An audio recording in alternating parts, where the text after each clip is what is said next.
سب سے پہلی بات یہ کہ مسائل کی دو قسمیں ہوتی ہیں، جو حلال و حرام اور ناجائز جائز کی۔ ایک وہ جو منصوص ہیں اور ان میں کوئی تبدیلی نہیں ہو سکتی، اور ایک وہ ہیں جو منصوص تو ہیں لیکن ان کا ثبوت دلالت کے لحاظ سے قطعی نہیں ہے یا ثبوت کے لحاظ سے، تو وہ پھر قطعی نہیں ہوتا، ثبوت اس کا ظنی ہے، یا آپ لوگ چونکہ علماء ہیں تو اس بات کو سمجھتے ہیں، یا اس کے لفظ کی دلالت اپنے مفہوم پر وہ یقینی نہیں ہے، اس میں ایک سے زیادہ احتمالات ہو سکتے ہیں، تو وہیں اجتہاد ہوتا ہے۔ اجتہاد اور اختلاف اسی نس میں ہوتا ہے جس کا ثبوت یقینی نہ ہو یا اس کی دلالت لفظ کی اپنے مفہوم پر قطعی نہ ہو، وہ مجتہد فی مسئلہ ہوتا ہے یا مختلف فی مسئلہ ہوتا ہے۔ تو وہ احکام جن کا تعلق اجتہاد کے ساتھ ہے یا وہ مختلف فی ہے یا ان کا تعلق حالات کے ساتھ ہے، تو حالات کے بدلنے سے حکم بھی تبدیل ہو جائے گا۔ تو ایک تو یہ ہمیں معلوم ہونا ہے، احکام تبدیل ہوتے ہیں، وہ میں 10 ابواب بتاتا رہتا ہوں کہ اضطرار کی وجہ سے احکام تبدیل ہوتے ہیں۔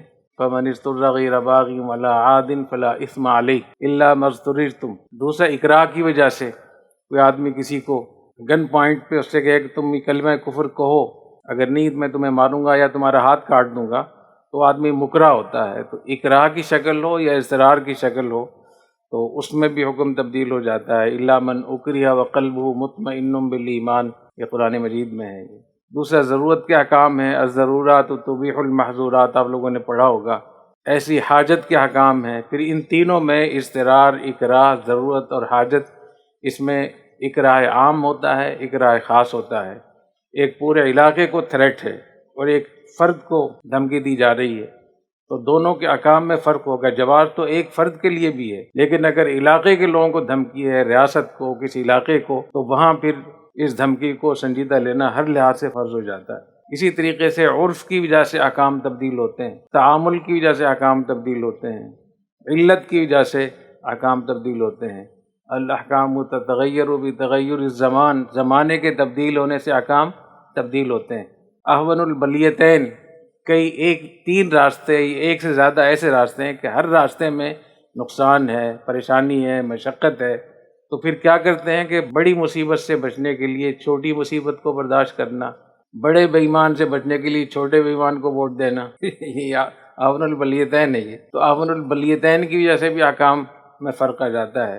اسی طریقے سے جو مرجو اقوال ہوتے ہیں، ضعیف اقوال ہوتے ہیں، ان کو بھی لے لیا جاتا ہے، اور جہاں معاملات ہوتے ہیں اس میں اور زیادہ گنجائش ہوتی ہے۔ اسی طریقے سے بہت سارے مسائل میں دوسرے مذاہب پر فتویٰ دیا جاتا ہے، تو یہ آپ لوگ پڑھتے رہتے ہیں اس کو۔ تو جب احکام تبدیل ہو جائیں یا علت تبدیل ہو جائے یا معلومات یا دلیل تبدیل ہو جائے، آپ نے ایک فتویٰ دیا تھا کسی دلیل کی بنیاد پر، لیکن معلوم ہوا کہ اس سے بڑی دلیل پہلے سے موجود ہے، یا وہ دلیل صحیح نہیں ہے، کسی کتاب کا حوالہ لکھا ہوا تھا کہ فلاں کتاب میں ایسے لکھا ہوا ہے، آپ نے فتویٰ لکھ دیا، جب کتاب کو دیکھا تو کتاب میں ایسے ہی لکھا ہوا تھا، لیکن اصل نسخہ دیکھا جو اس کا مخطوطہ تھا اس میں وہ لفظ نہیں تھا، تو کیا کریں گے؟ آپ اپنا فتویٰ تبدیل کریں گے۔ یہ جو اصل فتاویٰ کا حوالہ دیا گیا ہے، تو اصل فتاویٰ میں اور بھی بہت سارے مسائل ہیں جن سے حضرت نے اپنی زندگی میں رجوع فرمایا۔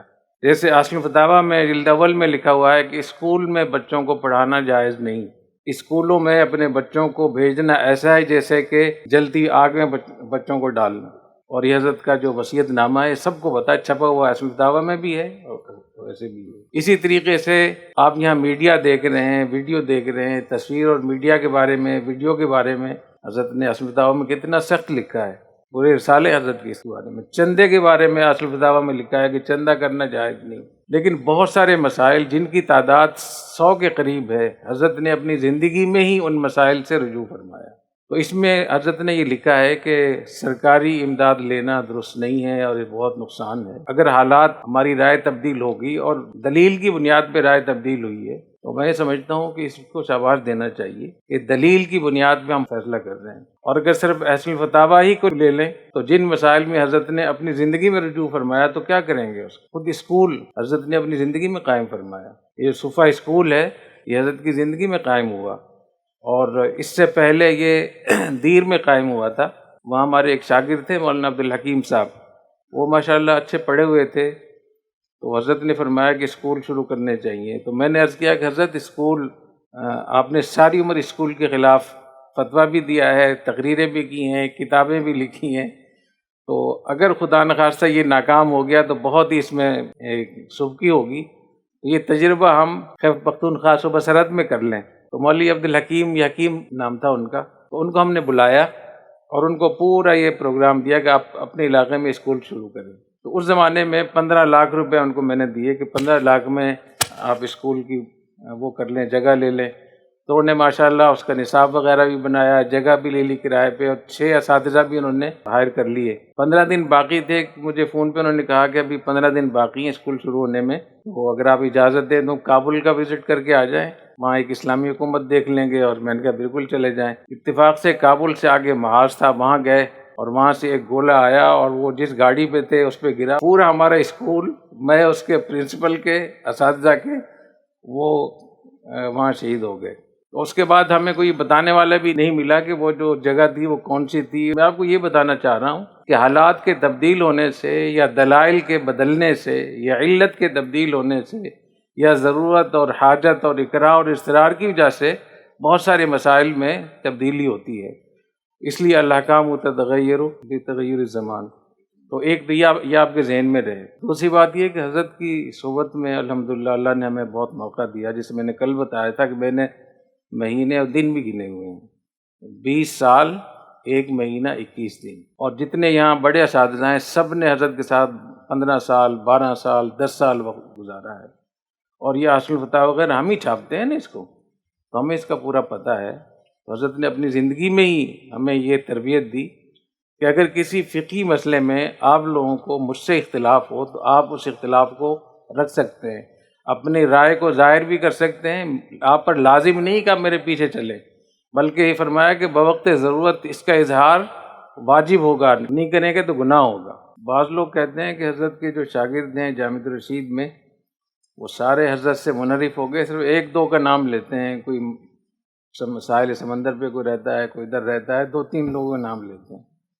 تو میں نے کہا یہ تو شیعوں کا مذہب معلوم ہوتا ہے۔ وہ کہتے ہیں سارے صحابہ کرام وہ پھر گئے تھے سوائے 3 کے، وہی جنہوں نے ساری عمر حضرت کے ساتھ گزاری ہے، حضرت اپنا سارا نظام ان کے حوالے کر کے گئے ہیں، وہ تو سارے پھر گئے۔ تو اس کا مطلب یہ ہوا کہ اتنی بڑی شخصیت نے جتنی ٹیم تیار کی تھی وہ ساری بیکار نکلی، اور جو ان کی زندگی میں چھوڑ کے چلے گئے تھے یا ان کو نکالا تھا حضرت نے، ان کے بارے میں کہہ رہے ہیں۔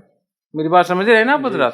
جی، اختلافی مسائل میں بانی جامعۃ الرشید فقیہ العصر حضرت مفتی رشید احمد نور اللہ مرقدہ کا موقف۔ بندہ اپنے شاگردوں کو بار بار بہت سخت تاکید کے ساتھ یہ تنبیہ کرتا رہتا ہے کہ اگر کسی مسئلہ میں آپ کی رائے مجھ سے مختلف ہو تو اسے ضرور ظاہر کیا کریں، پھر اگر اجتماعی غور کے بعد بھی اتفاق نہ ہو تو آپ کے لیے مجھ سے موافقت کرنا جائز نہیں، بلکہ اپنی رائے پر قائم رہنا اور بوقت ضرورت اس کا اظہار کرنا آپ پر فرض ہے۔ میں حوالہ بھی لکھا ہوا ہے نا جی، احسن الفتاوی اور جلد نمبر 4 صفحہ نمبر 101۔ تو جہاں اصل فتاوی میں یہ لکھا ہے وہاں یہ بھی لکھا ہے۔ اور میں نے بتایا تقریباً 100 ایسے مسائل ہیں جن سے حضرت نے اپنی زندگی میں رجوع فرمایا تھا۔